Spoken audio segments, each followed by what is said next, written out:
Zero over मध्ये आपलं स्वागत. मी प्रसन्न जोशी. नमस्कार. आजचा एपिसोड, आजची चर्चा, आजचा झिरो ओव्हर कुंडमळा पूल दुर्घटनेबद्दल आहे. हे तर उघडच आहे, पण कधी कधी वाटतं या घटना दाखवून सांगून काय उपयोग आहे. आपल्या सर्वांची सार्वजनिक स्मृती, पब्लिक मेमरी इतकी कमी आहे की या आणि अशा घटना आपण विसरूनही जातो. थोडीफार चर्चा होते, हे असे चर्चेचे कार्यक्रम होतात, सत्ताधारी विरोधकांमध्ये आरोप प्रत्यारोप होतात, आपण थोडे चिडतो आणि मग सगळं पुन्हा रुळावर येतं. आयुष्य सुरूच राहतं. काल अशीच एक आणखी दुर्घटना घडली. पुण्यात मावळ तालुक्यात कुंडमळा या ठिकाणी इंद्रायणी नदीवरचा 30 वर्ष जुना पूल कोसळला. या चौघांचा मृत्यू झाला तर 51 जण जखमी झाले. कुंडमळा हे या परिसरातलं एक पर्यटन स्थळ आहे आणि त्यामुळे शनिवार रविवार पर्यटकांची इथं गर्दी होत असते. कालही अशीच गर्दी होती. या ठिकाणी 100 ते 150 पर्यटक वर्षा विहारासाठी आले असताना इंद्रायणी नदीवरचा लोखंडी पूल कोसळला आणि त्याखाली काही पर्यटक यामध्ये अडकले. 4 जण या दुर्घटनेत मृत्युमुखी पडले, अनेक जखमी झाले. मात्र काळीच पिळवटून टाकणारी कहाणी आहे विहानची. 6 वर्षांचा विहान आणि त्याचे वडील रोहित माने या कुंडमळा पूल दुर्घटनेचे बळी ठरले. या दुर्घटनेत रोहित यांची पत्नीही गंभीर जखमी झाली आहे. 6 वर्षांचा विहान हे वय असतं मरणाचं, एखाद्या लहान मुलाचं जीवन संपून जाण्याचं. गर्दी कुणामुळे झाली आणि किंमत मात्र निष्पाप माने कुटुंबियांनी मोजली. माने कुटुंब पुण्याच्या पिंपरी चिंचवड मधलं आहे. रोहित माने हे महिंद्रा कंपनीत कामाला होते.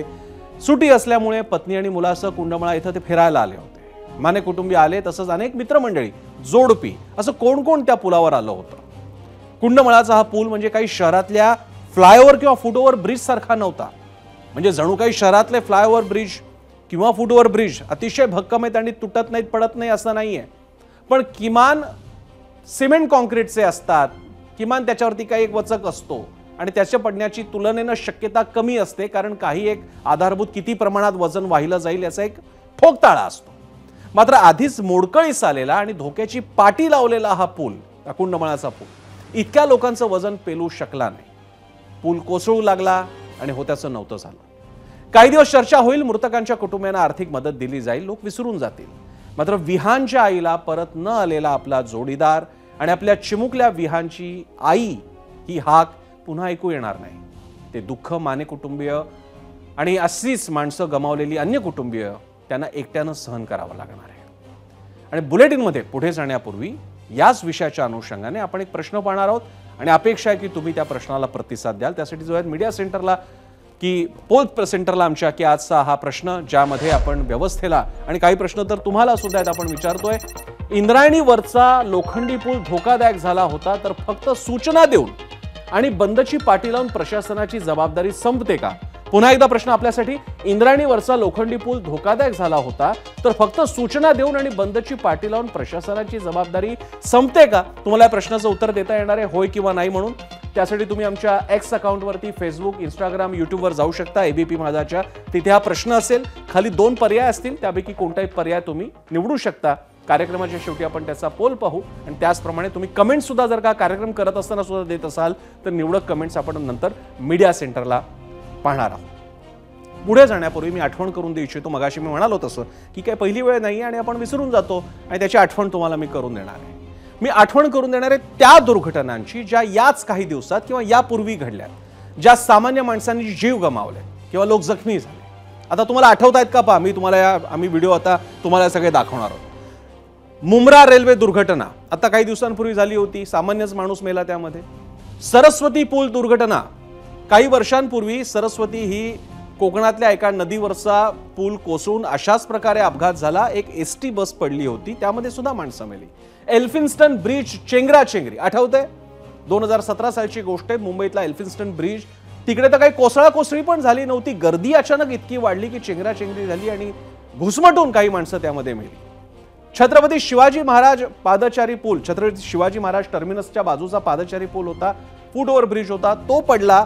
तिथेही माणसांना जखमी झाले किंवा कोणी मृत्युमुखी झालं. सरस्वती नदीचा मगाशी आपण उल्लेख केला, तिथे सुद्धा, माफ करा, सावित्री नदीचा आपण उल्लेख केला, तिथे सुद्धा अशीच अपघात घटना घडली आणि तिथे सुद्धा जो पूल कोसळला त्यामध्ये अख्खी एसटी खाली पडली होती आणि त्याच्यामध्ये सुद्धा माणसांचे जीव गमवावे लागले. या 3-4 घटना झाल्यानंतर आणखी अशा अनेक घटना भारतातल्याही दाखवता येतील. गुजरातमध्ये एक असाच झुलता पूल होता, तो पडून अपघात झाल्याची घटना आपल्याला आठवत असेल, मोरबीची घटना होती, अशा आणखी काही घटना असतील. पण अशा घटनांची फक्त रांगोळी काढायची का आपल्याला? अशा किती घटना सांगायच्या, त्याची दृश्य दाखवायची, पुन्हा पुन्हा आठवण करून द्यायची, पुन्हा एक आणखी घटना. चौकशा होतील, समित्या नेमल्या जातील, एका दुसऱ्या अधिकाऱ्याची बदली होईल, झालंच तर कंत्राटदाराला ब्लॅकलिस्ट केल्यासारखं दाखवलं जाईल. मात्र एवढ्यावरच सगळं थांबेल? यालाच म्हणायचं का उपाययोजना? आणि म्हणूनच आजची ही चर्चा महत्वाची आहे. दरम्यान इंद्रायणी पुलावर जवळपास 100 पर्यटक असल्याची माहिती त्यानंतर समोर आली. या पुलावर पर्यटकांची गर्दी किती होती हे या आत्ताचा फोटो जो बाजूला तुम्हाला दाखवला जातोय त्याच्यात तुम्हाला बघायला मिळेल. इतकी गर्दी होत असेल तर काही प्रश्न तर आपल्या या माणसांना पण विचारला पाहिजे. आपले सगळी जी मंडळी आहे ते सगळे लोक आहेत, तुम्ही प्रेक्षक आहात सगळे.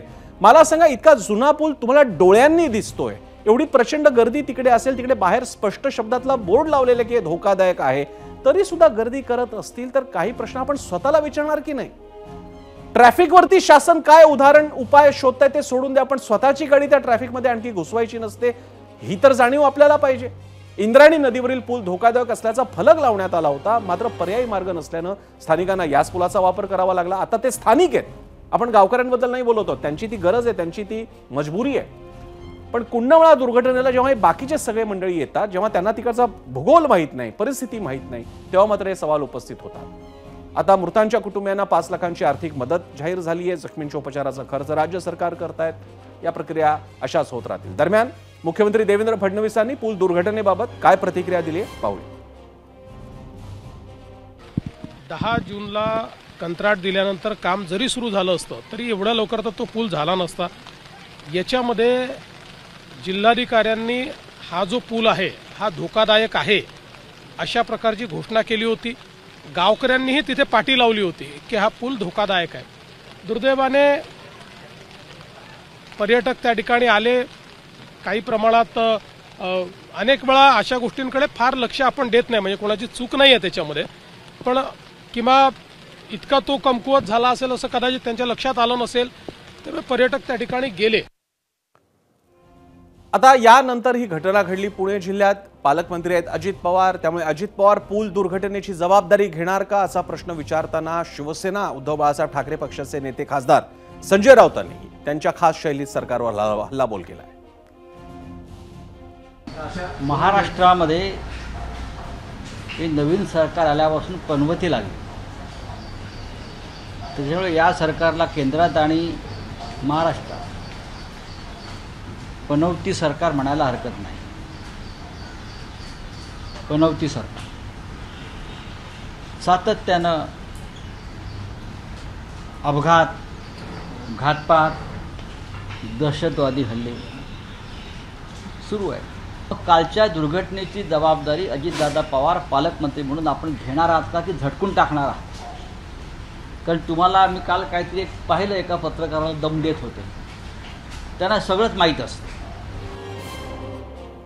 आता हे राजकारण होत राहील, पण आपण कल्पना करू शकता का, काल इंद्रायणी नदीवरचा हा पूल कोसळल्यानंतर योगेश बंडरेलो हे वाहून जात असतानाचा व्हिडिओ समोर आलाय, ज्यामुळे आपण कल्पना करू शकतो की काय धोका असेल, काय परिस्थिती असेल योगेश यांच्यावरती. आणि आता ती दृश्य त्यांना त्यांच्या डोळ्यासमोर येतील. रुग्णालयात सुरू आहेत.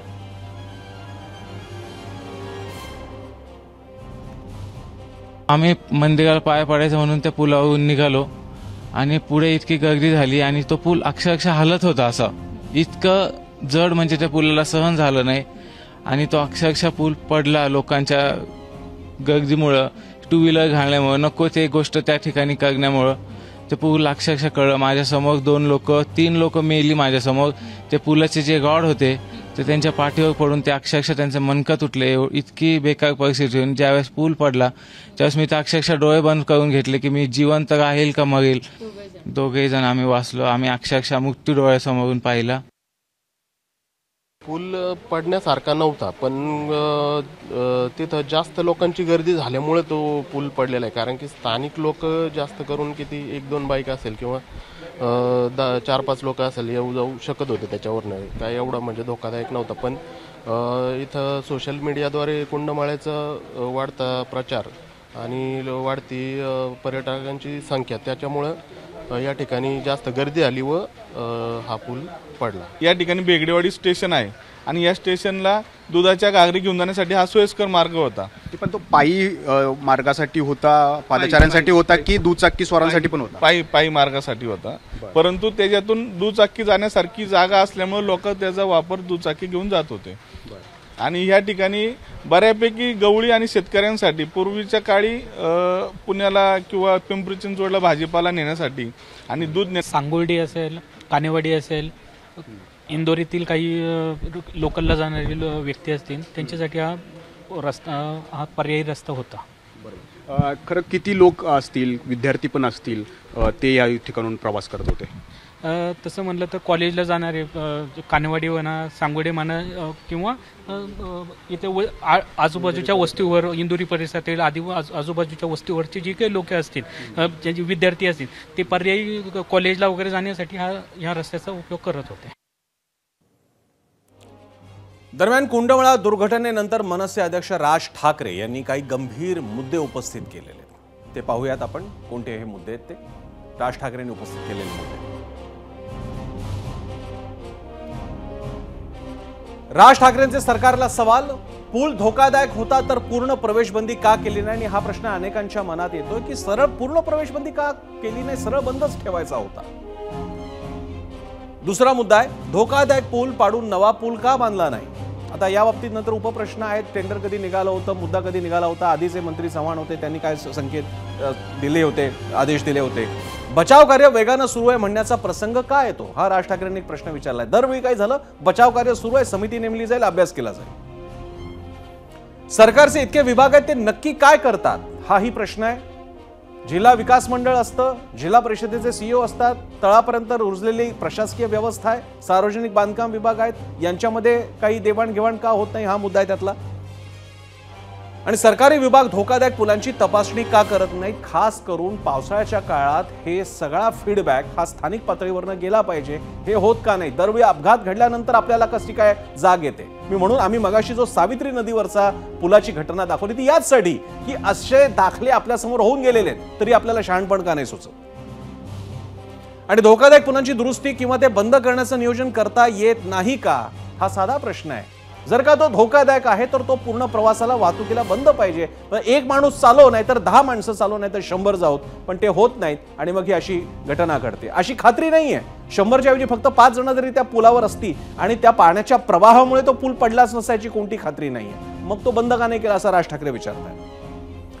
प्रशासन काही करत नसेल तर सत्ताधाऱ्यांना त्यांच्याकडून कामं करून घेता येत नाहीत का? हा पुढचा महत्त्वाचा प्रश्न आहे. मग सत्ताधारी कशाला पाहिजेत? जिल्हा नियोजन मंडळाची जबाबदारी आमच्याकडे पाहिजे, आम्हाला पालकमंत्रीपद पाहिजे, आम्हाला स्थानिक प्रशासन आमच्या हातात पाहिजे, ते आमच्या सोयीचे पाहिजेत. मग चुकलं तर जबाबदारी सुद्धा घ्यायला पाहिजे. सत्ताधाऱ्यांना नक्की कुठला अनुभव आणि त्याचा राज्याला काय उपयोग, असा सुद्धा एक परखड सवाल राज ठाकरे विचारतात. आणि असेच काही प्रश्न एबीपी माझाला सुद्धा पडलेले, जे सर्वसामान्यांच्या मनातले आहेत. हे प्रश्न शासनाला, प्रशासनाला आणि लोकांनाही काही प्रश्न आहेत एबीपी माझाचे. त्यासाठी पुन्हा एकदा जाऊयात मीडिया सेंटरला. इंद्रायणी नदीवरील पूल कमकुवत झाल्यानं त्यावरून ये जा करण्यास मनाई होती, तर पर्यटक पुलावर कसे काय चढले? हा त्यातला एक प्रश्न आहे. सरळ लिहिला होता, तिकडे बोर्ड सुद्धा लावला होता. पर्यटकांनी पुलावर जाऊ नये म्हणून प्रशासनानं कुणाला जबाबदारी दिली होती का? असा कोणी माणूस तिकडे ठेवला होता का? पोलिसांची काही मदत घेण्यात आली होती का? जबाबदारी असलेल्या यंत्रणेचे लोक दुर्घटना झाली तेव्हा कुठं होते? हा पूल 1.5 वर्षांपूर्वी वापरासाठी बंद केला होता, तर तेव्हापासून पर्यायी व्यवस्था का करण्यात आली नाही? गेल्या 1.5 वर्षात नवा पूल उभारायला सुरुवात का झाली नाही, ज्याची सारखी चर्चा होते की 1.5 वर्षापासून या पुलाचं कामाचं चाललेलं आहे. 10 जूनला टेंडर आणि वर्क ऑर्डर काढल्याचा दावा आहे, पण गेली 1.5 वर्ष हे काम कुणामुळे रेंगाळलंय?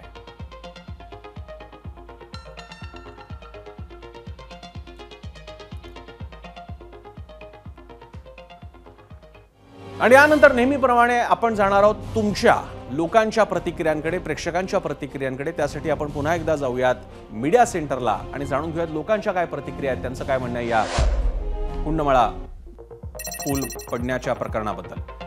आपला प्रश्न होता, इंद्रायणीवरचा लोखंडी पूल धोकादायक झाला होता, तर फक्त सूचना देऊन आणि बंदची पाटी लावून प्रशासनाची जबाबदारी संपते का? होय किंवा नाही मध्ये उत्तर होतं. याचा कौल आपण सगळ्यात शेवटी बघणार आहोत. दरम्यान प्रतिक्रिया आपण पाहूयात लोकांच्या आलेल्या. एक्स वरती आलेली कार्तिक कनोरे लिहितात, ग्रामपंचायतीनं तो पूल पूर्णपणे सील करायला पाहिजे होता किंवा तो पूल पाडायला हवा होता. कार्तिक कनोरे यांची प्रतिक्रिया. एक्स वर आणखी एक प्रतिक्रिया आली आहे. विनायक औंधकर लिहितात, हे एखाद्या हॉस्पिटलमध्ये ऑक्सिजन संपल्यावर दरवाजाबाहेर ऑक्सिजन नाही अशी पाठी लावण्यासारखं आहे. दुरुस्तीचं टेंडर काढून पायाभूत सुविधांवर खर्च करण्याची जबाबदारी प्रशासनाची आहे, पण हा निधी त्यांनी जाहिरातींकडे वळवला असेल असा एक टोमणा सुद्धा त्यांनी मारलेला आहे. लोकांच्या प्रतिक्रिया मात्र चांगल्या अभ्यास करून आलेल्या दिसत आहेत. एक्स वर्षी आणखी एक प्रतिक्रिया. शशांक महाडिक लिहितात, प्रशासनाला जबाबदारी झटकता येणार नाही. दरवर्षी तिथं 4-5 जीव जात असतात, तरी तिथे बंदोबस्त नव्हता. बरं, बंदोबस्त ठेवणं अवघडही नाही. साधं उदाहरण आहे, गणपती विसर्जनावेळी सगळे घाट सील केले जातात, तसंच हा पूल सुट्टीच्या दिवशी सील केला असता तर कुणीही पडलं नसतं. अतिशय योग्य मुद्दा आहे. तुम्हाला माहिती आहे, शनिवार रविवार गर्दी होती, बंद करा. लोणावळा असेल किंवा अनेक ठिकाणी पावसाळी पर्यटनाची ठिकाणं त्या जिल्हाधिकाऱ्यांनी त्या ठिकाणच्या जिल्ह्यातल्या किंवा लोकांनी बंद केलेली आहेत. मग हा निर्णय असा घेता का येत नव्हता. नेहा लिहितात, प्रशासनानं तो पूल पूर्णपणे बंद ठेवायला हवा होता. लोकांना आजकाल कसलंच भान राहिलेलं नाही.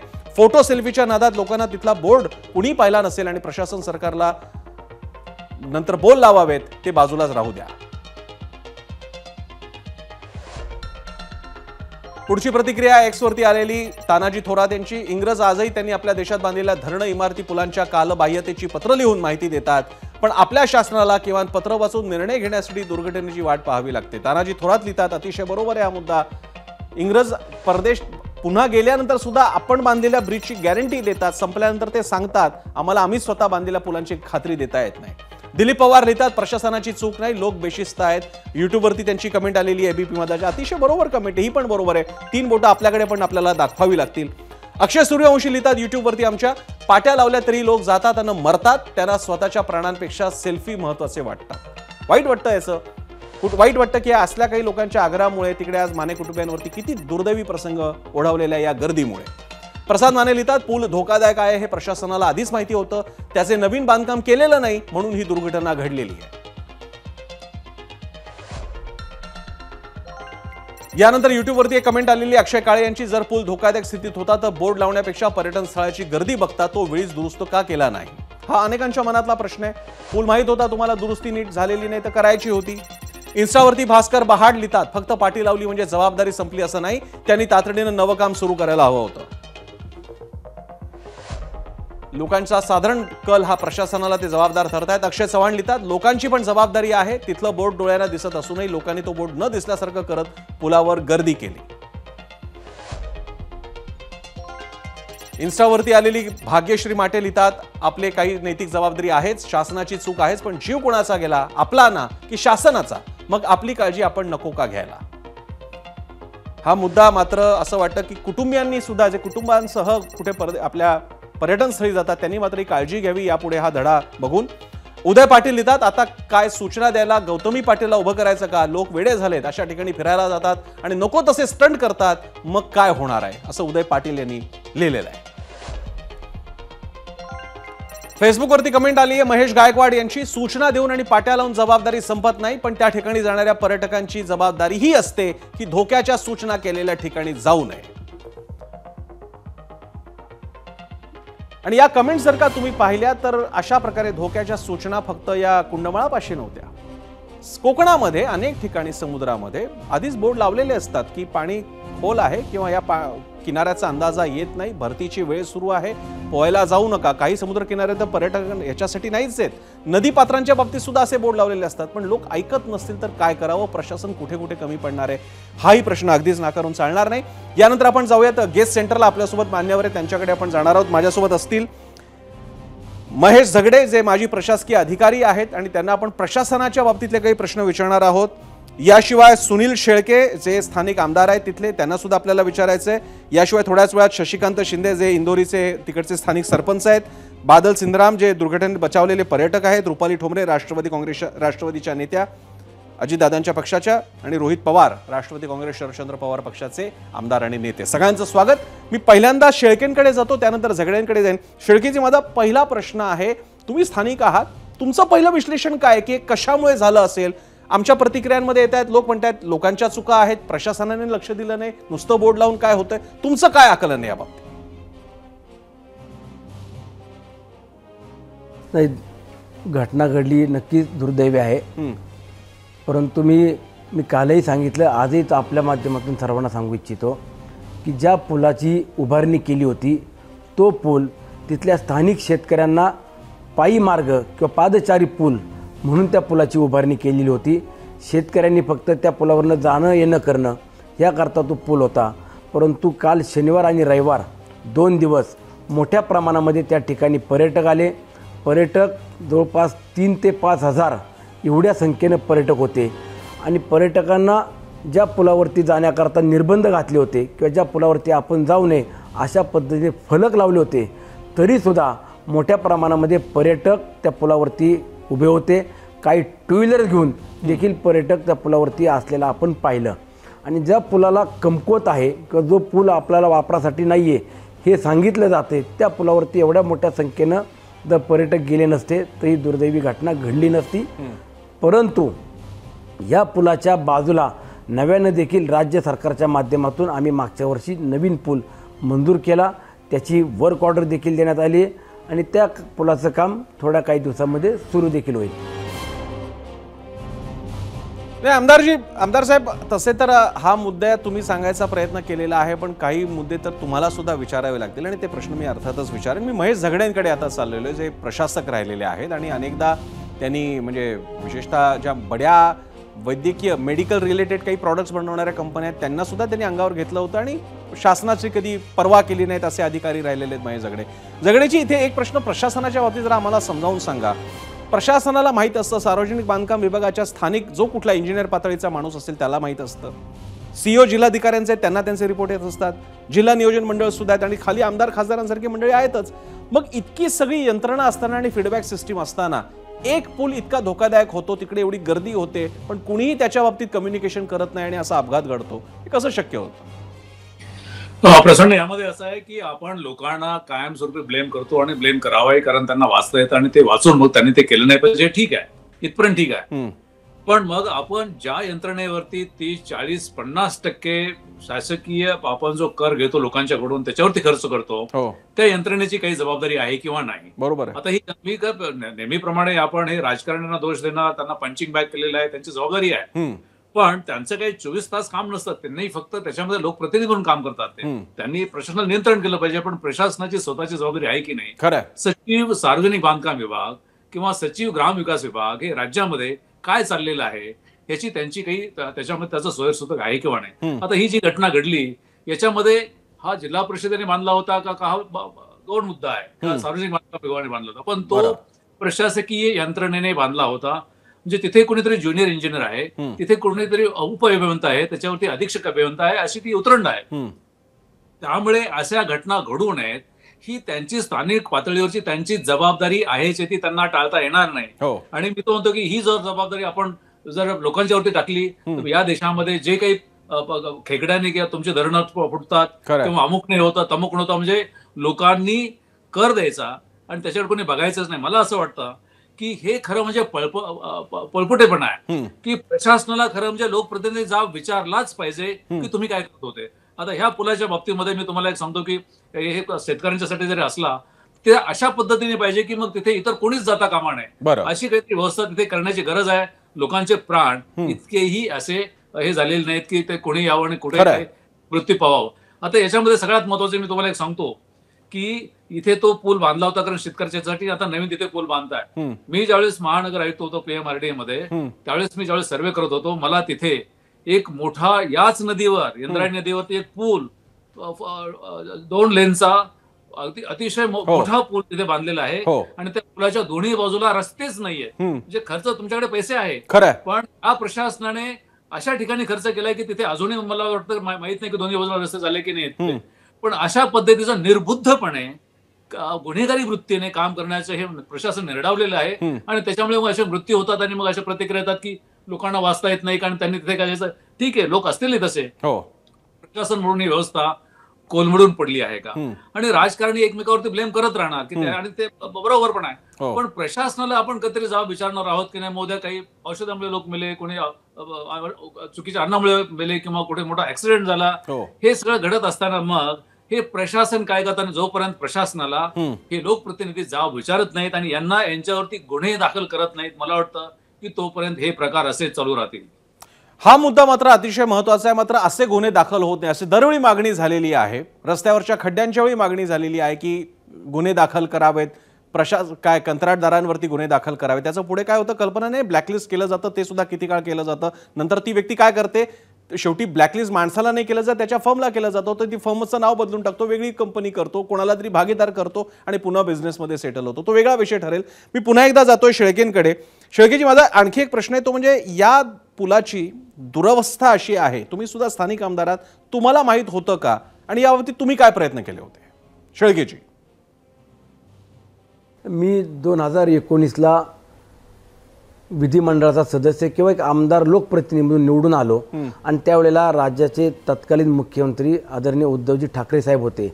मी उद्धव ठाकरे साहेबांना पत्रव्यवहार केला. मी त्यावेळेचे सार्वजनिक बांधकाम मंत्री चव्हाण साहेबांना पत्रव्यवहार केला. अर्थ वित्त मंत्री आदरणीय आमचे नेते दादांना त्यावेळेला पत्रव्यवहार केला होता. आणि महाविकास आघाडीचं सरकार असताना 2 वर्षाच्या कालावधीमध्ये त्या पुलाची मागणी केली, परंतु त्यावेळेला पूल मंजूर झाला नाही. वर्षभर आम्ही विरोधी पक्षामध्ये होतो, त्यामुळं कामं तर घेणं किंवा होणं हे आपल्या सगळ्यांना माहीत आहे. पण महायुतीच्या सरकारमध्ये आल्यावरती पहिल्याच बजेटला आम्हाला सार्वजनिक बांधकाम मंत्री रवींद्रजी चव्हाण साहेब यांनी त्याला मान्यता दिली. दादांनी नाबार्डमधनं तो पूल घेण्याचं सांगितलं आणि तो पूल मंजूर झाला. वर्षभराच्या कालावधीमध्ये त्या पुलाला मान्यता मिळाल्यानंतर त्या पुलाचं इस्टिमेट तयार करणं, सर्वेक्षण करणं, बरं, बोरवेल घेऊन तिथल्या संपूर्ण सॉइल टेस्ट करणं, त्याचे रिपोर्ट तयार करणं आणि त्याचं एकंदरीत संपूर्ण इस्टिमेट तयार करून ते राज्य सरकारला मंजुरीला पाठवणं, या सगळ्या प्रक्रियेमध्ये साधारणतः 6 महिन्याचा कालावधी जातो. मधल्या काळात पुन्हा आचारसंहिता आली. आचारसंहिता संपल्यानंतर त्या पुलाचं टेंडर फ्लॅश करण्यात आलं आणि जो कोणी ठेकेदार त्यामध्ये बिलो आला किंवा जो त्याच्यामध्ये बसलेला आहे त्या ठेकेदाराला वर्क ऑर्डर देखील दिलेली आहे. पाऊस संपल्यानंतरनं त्या पुलाचं काम देखील होईल. मी पुन्हा सांगतो की जो नव्यानं पूल होतोय तो वाहतुकीकरता नव्यानं आपण जो रोड उभा करतोय, म्हणजे इंदोरी मार्गी जो डिफेन्सच्या बाजूने रस्ता आहे त्या मार्गाने एक नवीन वाहतूक व्हावी याकरता तो पूल आहे. परंतु आत्ताचा जो पूल आहे त्या पुलाच्या पश्चिमेच्या बाजूला संपूर्ण डिफेन्सचा एरिया आहे आणि पूर्वेच्या बाजूला शेतकऱ्यांच्या काही शेती जमिनी आहेत. त्यामुळे शेतकऱ्यांना फक्त जाण्या येण्याकरता तो पूल होता. पुलावरनं 4 व्हीलर जायला किंवा 2 व्हीलर घालायला बंदी होती आणि 2 वर्षापासून तो पूल मुळामध्ये बंदच केला होता. आता एक मुद्दा जो सारखा पुढे येतोय, जो शेळकेंच्या बोलण्यात, कदाचित शेळके लोकप्रतिनिधी आहेत, सत्ताधारी पक्षाचे नेते, त्यामुळे ते थेट लोकांकडे बोट दाखवणार नाही, पण तर त्यांचं सूचन त्याच बाजूने आहे. मी झगडेंना हा प्रश्न विचारतो. झगडेची 2-3 इव्हेंट्स मी तुम्हाला सांगतो. काही काळापूर्वी मुंबईमध्ये बाहेरचं काहीतरी खाण्यामध्ये येऊन विष बाधा झाली आणि त्याच्यात व्यक्ती गेल्याचं समोर आलेलं आहे. आपल्याला अनेक ठिकाणी गर्दीमध्ये सुद्धा झालेल्या जत्रा किंवा अशा गोष्टींच्या ठिकाणी गर्दीमध्ये माणसं जाताना आपण पाहिलेली, अशा अनेक उदाहरणं देता येतील. या घटनांमुळे इज इट हाय टाइम की आता जरा लोकांना सुद्धा बोट कोणीतरी दाखवावं लागेल की चुका तुमच्या सुद्धा आहेत? आपण एका अशा राज्यात, अशा देशात राहतो की जिकडे 1000 माणसांच्या पाठी कदाचित 5-10 पोलीस असतील, अशी आपल्याकडे डेन्सिटी आपली. अशा काळामध्ये प्रशासन का करत नाही हा प्रश्न विचारत असताना बोर्ड तुम्ही का वाचत नाही हा प्रश्न विचारण्याची वेळ आली आहे. प्रसन्न बरोबर आहे, लोकांना तर विचारलंच पाहिजे आणि लोकांची शिस्त ही पाहिजेच आहे, त्याच्याबद्दल काही दुमतच नाहीये. पण हे लोकांच्यावरती सोडून द्यायचं का? म्हणजे सगळा फुकटा होतो. आणि तुम्हाला मी सांगतो की 16व्या-17व्या शतकामध्ये युरोपमध्ये सुद्धा अशीच परिस्थिती होती.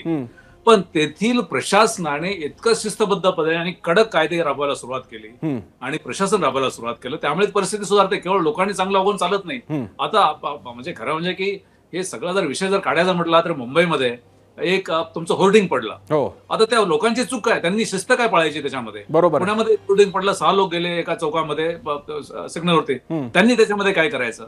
किंवा ह्याच्यामध्ये पुराच्या पाण्यामध्ये लोक वाहून जातात, याच्यामध्ये पुण्यामध्ये किंवा इतर ठिकाणी झोपड्या वगैरे असतात, त्याच्यामध्ये काय करायचं काय? म्हणजे प्रश्न असा आहे की आपल्याला सॉफ्ट जे गोष्टी टार्गेट असतो तो नागरिक असतो, त्यांच्या चुका आहेत, ते कल्चर तर वाढलंच पाहिजे. पण प्रश्न असा आहे की मग प्रशासनाने आपले हात वर करणं चालता कामा नये की त्यांची बाजू ही भक्कम केलीच पाहिजे. जोपर्यंत प्रशासन, आता मोठे ऍक्सिडेंट होतात, रोड ऍक्सिडेंट होतात. आता रोड ऍक्सिडेंट होताना जे ड्रायव्हरला परवाने दिले जातात, तुमचे ड्रायव्हिंग लायसन्सेस दिले जातात, ते कसे दिले जातात ते तुम्हाला माहिती आहे, मलाही माहिती आहे. मी ते ट्रान्सपोर्ट कमिशनर ते स्वतः पाहिलेलं आहे की हे तुम्ही जे लायसन्सेस देतात की तुम्ही रस्त्यावरती ते जे ड्रायव्हर असतात ते अनगाइडेड मिसाईल अशा पद्धतीने काम करतात आणि लोकांचे जीव धोक्यात आणतात.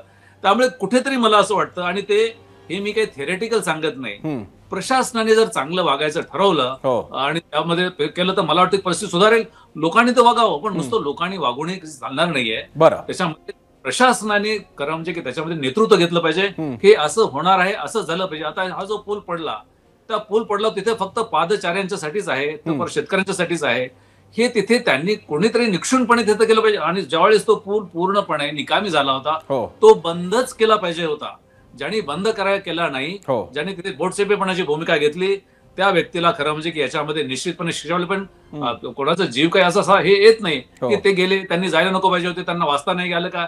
हे मला वाटतं की हे असं ठीक आहे, हे बोलणं फार सोपं असतं. मग ते प्रशासन तिथे जर पुलावरून जाता येणं शक्य होतं नव्हतं तर मग तो चालू का ठेवला. मग प्रश्न असा येतो की प्रशासनाने चालू करतो काही. मी त्याबद्दल माहिती घेण्याचा प्रयत्न केला आणि हे खरं आहे, तुम्हाला मला किंवा राज ठाकरेंनी पण हा प्रश्न व्यक्त केलेला आहे की मग बंदच का नाही केला. पण त्याच्यामध्ये काही नाजूक प्रश्नांची अशी उत्तरं आहेत की ज्याची फक्त हो आणि नाही अशी उत्तरं देता येत नाही. नवीन जो काही पूल बनतोय तो तिकडनं खूप दूर आहे, किमान 20-25 मिनिटाचा प्रवास आहे त्या नवीन ब्रिजवरून जायला.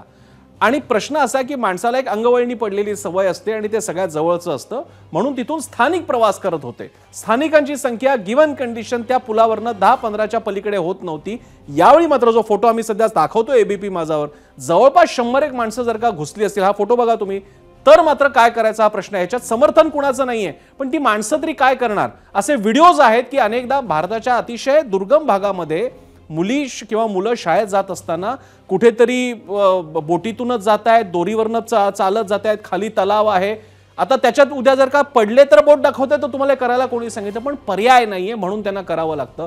मी आता जाणार आहे रुपाली पाटील यांच्याकडे. रुपाली पाटील ठोंबरे या राष्ट्रवादी काँग्रेस अजित पवारांच्या राष्ट्रवादीच्या नेत्या आहेत. रुपालीजी, माझा आपल्याला प्रश्न आहे की अजित पवार इथेही गेले नाहीत हे सगळं बघायला.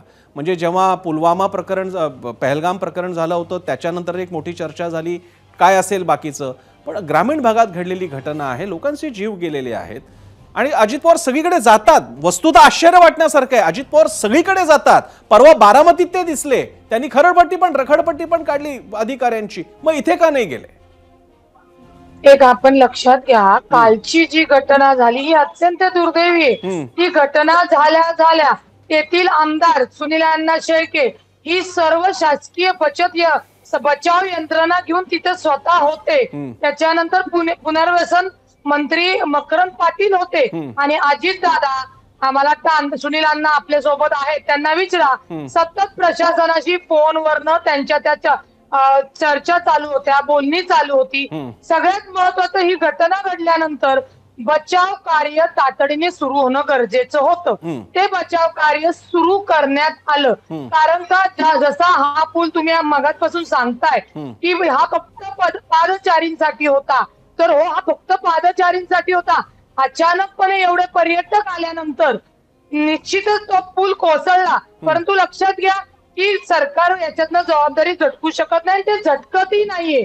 परंतु सरकारवर आपण ब्लेम करणार, सरकारवर आपण बोलणार, किंवा मी झगडे साहेबांचं अभिनंदन करेल की ते एक माझी निवृत्त अधिकारी आहेत आणि त्यांनी थेट बोट ठेवलं. कारण का जे अधिकारी आहेत, जे कोणी सीईओ असतील तिथे किंवा जे कार्यक्षेत्र ज्या अधिकाऱ्यांच्या हातात आलंय, त्यांचं काम होतं की बाबा नुसतं बोर्ड तर लावलेले आहेत, अचानकपणे एवढे लोक आल्यानंतर तिथे सुरक्षा कर्मचारी ठेवणे किंवा तिथल्या पर्यटकांना हटकणे हे महत्वाचं होतं. ते झालं नाही. त्याला जबाबदार अधिकारी आहेत तर हो आहेत, परंतु आपल्या घरातला जीव गेल्यानंतर त्या अधिकाऱ्यांवर कारवाई करणे म्हणजे करावी. पण मला रुपालीजी, अधिकाऱ्यांबद्दल तर प्रश्नच नाही, ती कारवाई करा, ती पण होत नाहीये. म्हणजे आणखी एक महिनाभरानंतर रुपालीजी आपण पुन्हा भेटू हवं तर, पुन्हा तुम्हाला सांगतो ती पण होत नाही अधिकाऱ्यांवरची कारवाई. कारण आपल्याकडे मुळात सरकारी कर्मचारी असल्यामुळे त्याच्यावरची सर्वात जास्त कारवाई म्हणजे एकतर वेगळ्या डिपार्टमेंटला बदली, वेगळ्या भागात किंवा वेगळ्या ठिकाणी बदली, किंवा काय कॉन्फिडेन्शियल रिपोर्टमध्ये काहीतरी वेगळे शेरे वगैरे असतील ते. बाकी काही फार ग्रेट आपल्याकडे होत नाही. माझा तुम्हाला वेगळा प्रश्न आहे की जिल्हा नियोजन मंडळ याच्यावरती कंट्रोल आम्हाला हवा असतो. आम्हाला पालकमंत्री म्हणजे कोणी अजित पवार नाही, कोणी कोणत्याही पक्षाचे, भाजप वगैरे कोणी असेल, आम्हाला पालकमंत्री व्हायचं असतं कारण आम्हाला सगळ्या नियुक्त्यांच्या बाबतीत हस्तक्षेप हवा असतो. जिल्हा नियोजन मंडळाच्या निमित्तानं आमचा बजेटवरती कंट्रोल हवा असतो. आम्हाला PMRDA वगैरे असेल, आम्हाला कंट्रोल हवा असतो. तिकडचा CEO आमचा असायला हवा असतो. मग हे सगळं हवं आहे, पण अपघात घडल्यानंतर मात्र प्रशासनाकडे बोट, तिकडे आम्ही तुमच्याकडे का नाही बोट दाखवायचं? नाही, निश्चित एक लक्षात घ्या, प्रशासनाबरोबर सत्ताधाऱ्यांवर सुद्धा ती जबाबदारी आहे आणि ती जबाबदारी प्रसन्नजी कोणीही झटकलेली नाही. तिथे तातडीने अजितदादांचेच प्रतिनिधी म्हणजे तिथले आमचे लोकल आमदार सुनील अण्णा किंवा तुम्हाला सांगते मकरंद पाटील हे तिथे हजर होते ना. ते फोनवरनं ते बोलत होते. जसं बच्चू कडू यांचं आंदोलन चालू असताना मुख्यमंत्र्यांच्या वतीने बावनकुळे साहेब तिथं प्रतिनिधी म्हणून गेले. त्याच्यामुळे कोणीही हात झटकत नाही आणि हात झटकू शकत नाही. आणि अजित पवार तर असे नेते आहेत की ते कधी हात झटकत नाही. राहिला विषय की विरोधकांनी अशी दुर्दैवी घटना झाल्यानंतर जे काही राजकारण सुरू केले ना ते त्यांनी करू नये. मदत कार्य मिळणं, का पूल पडला त्याची कारणं तुमच्या समोर आलेली आहे. आता ह्या दोन नाण्याच्या बाजू आहेत, प्रशासन चालणं आणि पर्यटकाच्या लोकांनी आपली काळजी घेऊन तिथं जाणे. धोकादायक असून जरी तिथं जाणार असतील तर हे दुर्दैवी अपघात झाल्यानंतर आपण दोष कोणाला, ठीक आहे देऊ सरकारला दोष, प्रशासनाला दोष देऊ, पण आपली गेलेली व्यक्ती येणार आहे का परत? मी आता याबद्दल काही आणखी प्रश्न मी रुपालीताई तुम्हाला सुद्धा आणि मला जगडेंना सुद्धा विचारायचे आहेत. एक वेगळा विषय पण तो नंतर येईल. मी आता पहिल्यांदा जातोय, आणखी एक महत्त्वाची व्यक्ती आपल्यासोबत आहेत, आपल्यासोबत असतील आता जे तिथले स्थानिक सरपंच आहेत, शिंदे म्हणून आहेत, तिथल्या गावाचे सरपंच शशिकांत शिंदेच आपल्यासोबत आहेत. मी त्यांच्याकडे जातोय. शिंदेजी, कठीण प्रसंग आहे आणि आपल्या गावातल्याच भागामध्ये घडल्यानंतर त्याचं दुःख होणं स्वाभाविक आहे. पण माझा आपल्याला प्रश्न आहे, तुम्ही आणि तुमच्या सहकाऱ्यांनी मिळून एक फार चांगली गोष्ट केली, ज्यासाठी पहिल्यांदा सगळ्यांच्या वतीनं तुमचं अभिनंदन केलं पाहिजे. कारण एक छोटीशी गोष्ट होती, तो बोर्ड पाहून या ब्रिजवरती किमान एक माणूस जरी फिरकला नसेल असा की जो इतरांची गर्दी बघून आणि बोर्ड बघून परत वळला असेल तर त्याचा जीव वाचवण्याचं संपूर्ण श्रेय तुमचं आणि तुमच्या सगळ्या सदस्यांचं आहे. त्यामुळे पहिल्यांदा तुमचं अभिनंदन. माझा आपल्याला प्रश्न आहे, आपण सगळा पाठपुरावा करत होता की इकडे सगळ्या पुलाची अशी अवस्था आहे, तरी सुद्धा नेमका कसा प्रतिसाद मिळाला तुम्हाला? गेले 5-6 वर्ष झालं ऑलरेडी या ठिकाणी प्रसिद्धी वाढत असताना कुंडमाळ्याची आम्ही प्रशासनाला पुलासाठी मागणी केलीच होती. प्रशासनाकडनं ऑलरेडी मागणी पण पूर्ण झाली होती, पण तांत्रिक अडचणींमुळे तिथला पूल पूर्ण होऊ शकला नाही. त्यासाठी फक्त प्रशासनच जबाबदार नाहीये, स्थानिक पण अडचणी असतात ज्यामुळे ते पुढची कामं होऊ शकली नाही, असा विषय. मधल्या काळामध्ये तुम्ही अन्य कोणाशी पाठपुरावा करायचा प्रयत्न केला होता? विशेषतः असं दिसून जे काही बातमी येते तुम्ही जास्त सांगू शकाल की शनिवार रविवार तिकडे जास्त गर्दी व्हायची, मग या निमित्तानं काही ग्रामस्थ असेल किंवा काय तिकडची स्थानिक पोलीस प्रशासन व्यवस्था असेल त्यांच्याशी काही संपर्क करायचा प्रयत्न केला आपण? गेली 3-4 वर्ष आम्ही पोलीस प्रशासनाची संपर्कात होतोच. ऑलरेडी त्यांनी म्हणजे सर्वांना पोलीस प्रशासन लक्ष ठेवून होतेच, पण आता हे पर्यटकांचा विषय असा आहे की त्यांना कुठनं पण अडवलं, बरोबर, तर घोरवाडी स्टेशन किंवा भेगडेवाडी स्टेशन जवळ असल्यामुळं जे मेन रोड आहे ते जरी ब्लॉक केले असले तरी ते पायवाटी वाट शोधत शोधत त्या ठिकाणी मोठ्या प्रमाणात येतच होते. त्यामुळे जास्त प्रमाणात प्रवास आपले पर्यटक आले नसल्यामुळं आले असल्यामुळं त्यांचा पण कंट्रोल थोडासा कमी राहतो. पर्यटक ऐकत नाही. स्थानिक लोक पण तिथं सांगत होती की बाबा तुम्ही जास्त जण त्या पुलावर उभे राहू नका. ऑलरेडी पूल हा फक्त शशिकांतजी 1.5 वर्षापासून याबद्दलचा पाठपुरावा सुरू होता. तुम्ही म्हणालात काही स्थानिक अडचण होती, नेमकी काय अडचण होती? एक पूल आणि हा काय फार मोठा विस्तार नाही नदीचा, असे याच्यापेक्षा मोठे पूल बनलेले आहेत, अनेक ठिकाणी मोठं काम झालेलं आहे. मग इथे म्हणजे तुलना चुकीची आहे, पण एकीकडे आपण जगातलं आश्चर्य ठरेल अशा प्रकारच्या उंचीवरचा पूल तिकडे बनवतो, इकडे गावातले पूल मात्र आमचे असे राहतात आणि त्याच्यामध्ये माणसं जातात. तर तुम्ही काय सांगाल, काय नेमकी अडचण होती?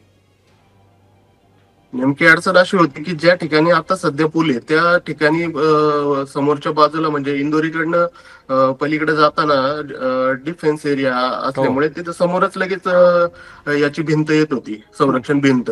त्याच्यानंतर स्थानिक शेतकऱ्यांचा थोडासा प्रॉब्लेम होता असल्यामुळं त्यांनी तो पूल वळवून दुसऱ्या बाजूनी पण घ्यायचा अलाइनमेंट केलेली आहे. पण ह्या सगळ्या गोष्टींमध्ये थोडासा वेळ जातोच, कारण की बजेट वाढतं, सगळ्या गोष्टींकडे लक्ष द्यावं लागतं, सगळ्यांना एकत्र येऊन म्हणजे विश्वासात घेऊन काम करावं लागतं. त्यामुळे थोडासा पूल व्हायला उशीर झाला. पण वेळोवेळी आम्ही तिथले स्थानिक लोक पर्यटकांना सांगत होते की बाबा तुम्ही या ठिकाणी येऊ नका, जास्त गर्दी करू नका. शशिकांत, एक आणखी प्रश्न इतरांकडे जाण्यापूर्वी मला महेश झगडे आणि बाकीच्यांकडे, शेळकेंकडे पण जायचं आहे.